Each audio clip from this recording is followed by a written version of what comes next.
안녕하십니까. 저는 엠마오 사랑병원 가정용 호스피스 책임간호사 권오가입니다. 병원 중심 가정방문 호스피스의 실제라는 제목으로 이 시간 잠시 함께 생각해 보겠습니다. 1. 엠마오 사랑병원 연역으로 말하면 1998년 3월에 엠마오 사랑병원이 구예수병원 자리에 개원되었습니다. 그리고 2015년에는 완화의료 건강보험 적용이 시작되었습니다. 간병 서비스도 적용되었습니다. 그렇게 하다가 2019년 3월에는 호스피스 완화의료 지정 및 지원 사업으로 운영되었습니다. 입원형, 가정용 다 해당되었습니다. 그렇게 하다가 2020년 9월에는 가정용 호스피스 전문 기관으로 지정되었습니다. 이 가정용 호스피스 팀 자격 요건. 호스피스 팀은 의사와 간호사와 사회복지사가 한 팀이 되어서 운영이 됩니다. 그 자격으로는 공통적으로 표준교육 이론을 60시간 이수해야 되고, 그리고 거기에 더하여서 가정용 호스피스 이론 8시간, 실습 3시간을 마친 이수증 소지자가 함께 해야 됩니다. 그리고 사회복지사는 1급 소지자이어야만 됩니다. 3. 호스피스 완화의료 대상 및 이용 방법. 호스피스 대상자가 호스피스 전문기관에서 호스피스를 이용하려는 경우에는 호스피스 이용 동의서와 의사가 발급하는 호스피스 대상 환자임을 나타내는 말기암 진단서 혹은 의사 소견서를 첨부하여 호스피스 전문기관에 신청하면 됩니다. 그리고 두 번째 해야 될 것은 가정용 호스피스 서비스를 받기 전에 반드시 담당 의사를 통해서 외래 진료나 혹은 방문 진료를 꼭 해야 된다는 것입니다. 그런데 이것은 이렇게 하다 보니까 말기암 진단서를 받기가 어려워서 환자들이 가정 호스피스를 시작하기 전에 멈추고 포기하는 경우가 많습니다. 왜냐하면 지방에서 서울로 병원을 찾아가서 말기암 진단서를 끊어야만 되기 때문에 환자는 일을 할 힘도 없고 정말 마지막 상태인데 이 법규는 꼭 환자를 병원에 가야 된다는 것 때문에 환자들이 이 서비스, 가정용 호스피스 서비스 받지 못할 때 안타까웠고, 이런 문제는 차후로 조금 검토가 되어졌으면 좋겠다는 저의 나름대로 바람이 있었습니다. 4. 가정용 호스피스 서비스 내용은요, 입원형 호스피스와 크게 다름은 없습니다. 다만 추가되는 것은 의료 물품과 장비를 대여해 드린다는 거예요. 그리고 입원형 호스피스에 연계해 드린다는 거거든요. 환자들이 참고로 가장 좋아하는 장비와 필요했던 것들은 폴대와 이동용 폴대와 산소 발생기를 가장 많이 선호하였고 많이 사용했습니다. 5. 가정용 호스피스 방문 기관 대상자 수 및 방문 횟수. 1919년부터 2021년까지 3년에 걸쳐서 환자 수와 방문 횟수를 통계 내보았습니다. 2019년 47, 2020 42, 2021년 59. 조금씩 환자가 증가되었고 방문 횟수도 늘어났지만 속도감은 많지는 않습니다. 아직도 가정용 호스피스를 모르는 환자들이 많았고 어떻게 해야 받을 수 있는가도 모르는 환자가 너무 많았습니다. 홍보가 좀 더 되어진다면 환자들에게 편안하게 병원을 싫어하고 집에서 임종을 맞기 원하는 환자들에게 참 도움이 될 수 있다는 그런 생각이 들었습니다. 사례 1. 이분은 남자였고요. 64세, 결혼은 하지 않은 미혼이었습니다. 병명은 콜론 캔서. 이때 방문했던 팀은 의사와 간호사, 사회복지사, 요양보호사였습니다. 서비스 기간은 2022년 3월 28일부터 4월 22일까지 25일에 걸쳐서 24일 정도를 방문했던 것으로 보면 거의 매일 방문을 했던 것 같습니다. 이 환자의 칩 컴플레인은 통증, 영양결핍, 오심구토 호흡관리, 설사. 현 병력으로는 2021년 4월 에이날 블리딩이 있어서 항병원, 전주에 있는 항병원에 진료를 받았고 거기에서 대장암 3기 진단 받고 서울 아산병원에 다시 검사하고 거기서 대장암 진단 받은 후 수술을 했습니다. 그 수술 받은 후에 갑자기 부정맥으로 인해서 같은 병원 중환자실에서 인공호흡기를 사용해서 치료를 받았는데 그때의 기억은 지옥과 같았다고 표현하면서 그것으로 인해서 자기는 병원에 다시는 가고 싶지 않다고 가정에서 치료를 굉장히 좋아했습니다. 21년 12월 염증이 심하고 열이 나고 복수가 차서 PMC에 전주 예수병원에서 항암치료 2회를 더 받았는데 너무나 기력 저하가 있어서 더 이상 할 수가 없어서 집으로 퇴원하여서 본원에 의뢰하게 되었습니다. 방문 간호의 서비스 내용으로는 영양 공급을 위해서는 전해질 및 영양제 투여. 이분은 입으로 거의 물도 조금 외에는 드실 수가 없어서 매일 수액과 영양제에 이 환자의 소망이 달려 있었습니다. 그리고 오심구토, 그 증상을 위해서는 항구토제를 투여했고 호흡곤란을 위해서 여기도 산소 발생기 대여와 산소 공급을 해드렸습니다. 그리고 체위를 항상 세미팔로우 포지션으로 유지하게 했습니다. 변비가 있어서 좌약과 관장까지도 실시해 드렸습니다. 이분에게도 우리가 유일하게 해줄 수 있는 기쁨이라면 생일 파티를 해드렸습니다. 생일이 그날은 아니지만 가까운 날인 것을 알고 생일 파티를 해드렸을 때 참 기뻐했습니다. 이분의 영적인 문제는 영적인 것을 물었을 때 이 환자가 고등학교 다닐 때 그 교회 목사님과 함께 팀을 나눠서 탁구를 쳤는데 목사님 팀이 지고 이 환자 팀이 이겼대요. 그러니까 목사님이 이 환자를 미흡다고 발로 환자를 차가지고 그때 환자가 상처를 받고 교회를 떠났다고 이야기를 하더라고요. 그거를 보면서 믿는 사람의 그 책임감과 그 역할이 얼마나 중요한가를 다시 한번 생각해 보게 되었습니다. 그래서 이제 이분에게 또 임종 교육도 시켜드렸습니다. 여동생에게는 임종 전후의 상태와 어떻게 해야 될 것인가 알려드렸고 환자에게는 매일매일 신앙의 이야기를 했습니다. 신앙을 통해서만이 이 땅의 미련을 버릴 수 있었기 때문입니다. 이 사진은 그 환자에게 기쁨을 주기 위해서 케이크를 사갖고 와서 노래를 불러줬고 노래 부르고 이야기를 하는데 참 특징적이었던 것은 이 어머니께서 아들을 너무너무 사랑해요. 결혼하지 않은 아들이었기 때문에 마음이 아파서 항상 가면 이 옆에 방석을 깔고 기도하고 계셨어요. 그리고 이 여동생은 서울에 자기 가정이 있는데 집을 잠시 남편에게 맡기고 오빠 옆에서 그림자처럼 간호를 잘했던 착한 여동생이라 오랫동안 기억에 남습니다.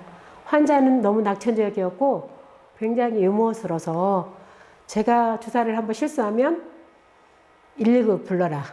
피가 났다. 이렇게 말할 정도로 재미있는 환자여서 순간이나마 웃기도 했습니다. 이 환자의 문제를 소피로 풀었는데요. 신체적인 문제. 그 다음에 신체적으로 2가지 배가 아파요와 설사와 구토 증상 했고요. 그 다음에 심리사회적으로는 통증과 불안이 있었습니다. 그리고 영적으로는 내가 뭘 잘못해서 이런 시련을 주었을까 하고 원망스럽다고 표현한 것도 있습니다. 그리고 사례 2. 이 환자는 여자 76세로서 폐암 환자였습니다. 방문자는 간호사와 사회복지사님과 간호 요양사가 같이 갔습니다. 가족관계로는 배우자는 사별하셨고 자녀 3남 2녀 현재 남아있는 둘째 딸은 사별하고 3남 2녀가 현재 남아있었으며 종교는 연불교였는데 기독교의 마인드로 많이 바꿔졌습니다. 돌아가실 때는 가족력이 있었는데요. 이게 좀 중요하다고 생각이 들었습니다. 남편은 40년간 흡연을 하였고 둘째 딸은 폐암으로 10여 년 전에 사망을 했습니다. 그리고 환자는 남편이 떠난 지 40여 년이 지났지만 이제 폐암으로 진단을 받게 되었습니다. 서비스 기간은 2021년 9월 13일에서 11월 14일까지 한 2개월 되었고, 방문 횟수는 27회, 이틀에 한 번꼴로 그 익산을 방문했던 것 같습니다. 이 환자의 칩 컴플레인은 통증, 호흡곤란, 영양결핍, 변비 이런 것이 있었습니다. 현 병력으로는 2021년 5월에 국립암센터에서 폐암 말기 진단을 받았습니다. 그때 이미 흉막과 뼈에 전이 된 상태라고 들었습니다. 그래서 이 환자는 항암 치료와 다른 모든 치료를 거부하고 입원도 거부한 채 집으로 내려와서 집에 계시던 중 따님이 중앙 호스피스에 문의를 해서 전북대에 어느 병원이 있는가 문의를 해보고 본원에 가정용 호스피스를 신청했습니다. 방문 간호 서비스로는 수액 및 영양주사, 통증을 위해서는 옥시콘틴, IR 코돈, 앱스트랄 패치, 호흡곤란 위해서 산소 발생기 똑같이 되어 있고 산소 공급해드렸습니다. 기침가래가 있어서 거담제와 프린틀립사도 놔드렸습니다. 여기도 환자에게 의식이 없어지기 전에, 의식이 맑을 때 생일 파티를 해드렸습니다. 근데 알고 보니까 이 환자가 자기 딸이 이 세상을 떠난 후로 딸에 대한 죄책감으로 생일 파티를 10년 동안 거의 안 했다는 거예요. 거부해서. 그런데 저희들이 그 케이크를 사갖고 왔을 때, 그리고 노래를 불러주고 기쁨을 드리려고 노력했던 그때 참 기뻐하셨던 기억이 납니다. 이 환자에게 특징적인 저기라고 한다면 이 가정은 참 그 150명이 넘게 방문한 가정 중에서 아름다운 가정이었다고 기억이 됩니다. 자녀들은 어머니를 너무너무 사랑했고 한시도 어머니를 띄우지 않고 간호했고, 돌아가면서 노트에 환자의 상태를 기록하면서 환자의 문제 해결에 같이 노력을 했습니다. 그리고 그와 함께 이 환자도 굉장히 자녀를 사랑했습니다. 자녀 잠을 잘하고 밤에 깨우지를 않을 정도로 그렇게 사랑했던 엄마였고, 그리고 이 환자는 자녀들에게 힘든 것을 덜어주기 위해서 자신의 생일날 자기가 이 땅을 떠나기를 바란다고 이야기를 했습니다. 그래서 생일과 추도일이 같은 날이면 자녀들이 한 번 고생할 수 있다는 거였습니다. 그걸 들으면서 이게 어머니 사랑인가 생각했습니다. 그래서 그 환자에게 어머니가 그렇게 원하면 하나님께 기도를 드리면 하나님 들어주실 수 있다고 그렇게 말을 했더니 정말이냐고 물었어요. 그래서 나는 정말이라고 생각한다고 그렇게 이야기를 하고 기도를 시켰고 기도를 했는데, 정말 하나님은 우연인지 진짜인지 그 환자가 원하는 생일날 새벽에 자녀들 다 5남매가 와 있는 상태에서 이 세상을 떠나셨습니다. 사례 3. 남땡땡 환자인데요. 여자 55세이고요. 이 환자의 병명은 브레스트 CA입니다. 가족관계는 배우자와 자녀, 이남을 두고 있었습니다. 종교는 기독교였고 직업은 간호사였습니다. 간호사여서 더 마음이 아팠습니다.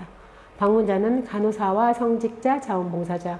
서비스 기간은 2019년 5월 31일에서 6월 14일까지 한 15일 짧은 기간이었습니다. 방문 횟수는 5회였습니다. 이 옆에 그림은 이 환자가 살던 집이었습니다. 환자가 아프게 되었을 때 이 남편은 현대자동차에 다녔는데 그 전주 근교에 저수지가 가까운 곳에 아름다운 전원주택을 지었고 700평의 땅에 전원주택과 황토방을 지어서 부인을 살리려 애를 썼습니다. 그런데 마음대로 되진 않았지만 이런 상태였습니다. 그리고 이 환자의 주 증상은 통증, 영양 문제, 변비, 상처 관리, 케모부터 관리가 있었습니다. 현 병력은 2010년 2월 유방암 말기 진단을 받은 후에 수술을 시행했습니다. 항암 치료 12회를 열심히 했고 13회차에는 너무 호흡곤란이 심해서 더 이상 할 수 없고 치료를 중단했습니다.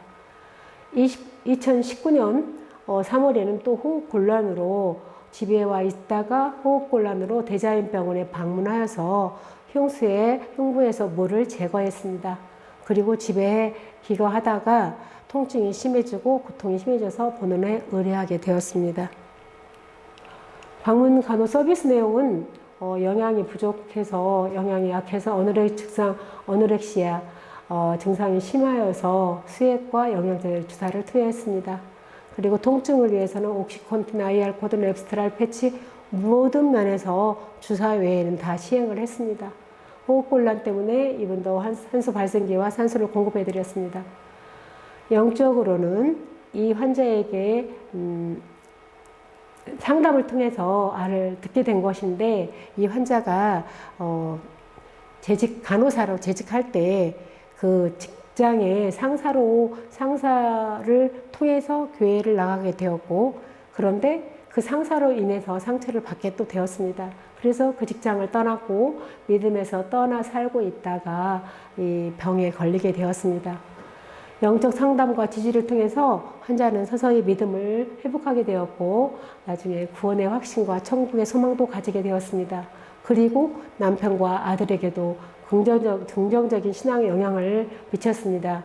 그것을 알 수 있었던 것은 남편이 이 환자가 세상을 떠난 후에 저희에게 그 신앙에 도움을 주었던 저희를 초청했습니다. 장례식 발인 예배를 드려달라는 것이었습니다. 우리 아내가 좋아했던 사람이고 너무나 힘을 얻었던 사람이라 우리를 불렀다고 이야기했습니다. 그래서 너무나 마음이 아프고 감사했습니다.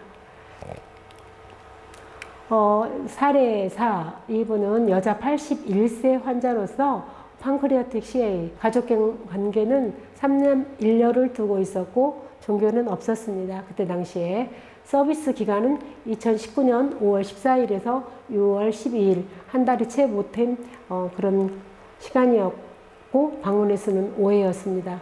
이분도 거의 모든 환자가 기본적으로 갖고 있는 통증, 영양, 변비, 그 다음에 불면, 이런 것들을 주로 모든 환자가 공통적으로 가지고 있는 문제였습니다.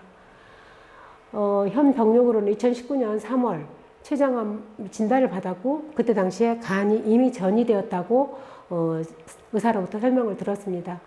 3개월 생존할 가능성 이야기를 듣고 모든 치료와 처치를 환자는 거부했고 그래서 중단하고 남은 자택에 내려와서 지내시다가 통증이 심하여서 본원 호스피스에 의뢰하게 되었습니다. 간호 내용은 통증을 위해서 주사제와 IR 코돈, 그리고 변비를 위해서 마그밀, 티파락, 자약을 사용하였고, 영양제 주사를 놔드렸고, 임종 교육을 해드렸고, 영적 지지를 해드렸습니다. 환자에게 물었습니다. 집 앞에 큰 교회가 있었습니다. 집 앞에 교회가 있는데 왜 안 나가셨냐고 물었을 때 그 환자는 이렇게 말했습니다. 돈이 있어야 교회도 나가겠더라고요. 교회에 갔더니 자기를 환영해주지 않고 그런 느낌을 받아서 안 나갔다고 표현을 했습니다. 그래서 다시 그분의 잘못된 생각을 바꾸기 위해서 설명을 하고 지지를 해줬습니다. 하나님은 교회에 나가지 않을지라도, 헌금을 내지 못할지라도 우리의 믿음, 중심을 보시고 우리의 믿음을 보시고 우리를 구원해 주시고 천국으로 우리를 인도해 주신다는 분이라는 것을 설명했을 때 이 환자는 굉장히 어린아이처럼 기쁘게 받아들였습니다.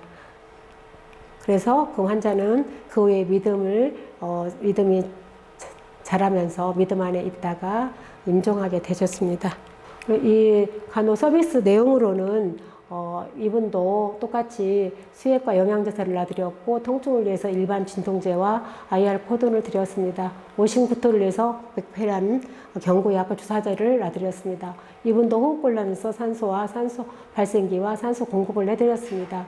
가래와 기침이 있어서 거담제와 프렌티 주사를 놔드렸습니다. 이렇게 여러 환자들을 보면서 가장 귀한 것은 우리가 다 한 번은 건너야 될 강이지만 어떻게 보내드리느냐, 사랑으로 그 환자의 마음을 어루면서 끝까지 사랑으로 보살펴 주는 것이 제일 중요하다고 생각이 들었고요. 그리고 이 땅이 전부라고 생각하면 그 환자는 이 땅을 떠나가기 싫을 것 같아요. 그런데 내세의 소망이 있다면 이 땅을 조금은 쉽게 떠날 수 있지 않겠느냐는 생각이 들었습니다. 들어주셔서 감사합니다.